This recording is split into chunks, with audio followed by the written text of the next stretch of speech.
மத்தேயு 13ஆம் அதிகாரம். இயேசு அன்றைய தினமே வீட்டிலிருந்து புறப்பட்டு போய் கடலோரத்திலே உட்கார்ந்தார். திரளான ஜனங்கள் அவரிடத்தில் கூடி வந்தபடியால் அவர் படவில் ஏறி உட்கார்ந்தார். ஜனங்கள் எல்லோரும் கரையிலே நின்றார்கள். அவர் அநேக விசேஷங்களை உவமைகளாக அவர்களுக்கு சொன்னார்.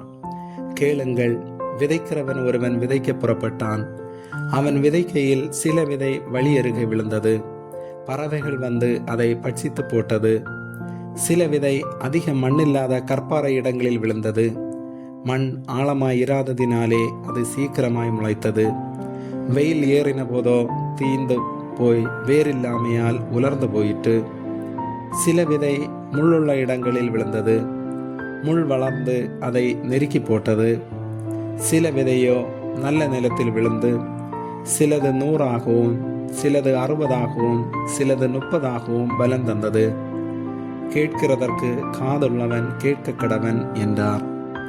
அப்பொழுது சீசர்கள் அவரிடத்தில் வந்து, ஏன் அவர்களோடே உவமைகளாக பேசுகிறீர் என்று கேட்டார்.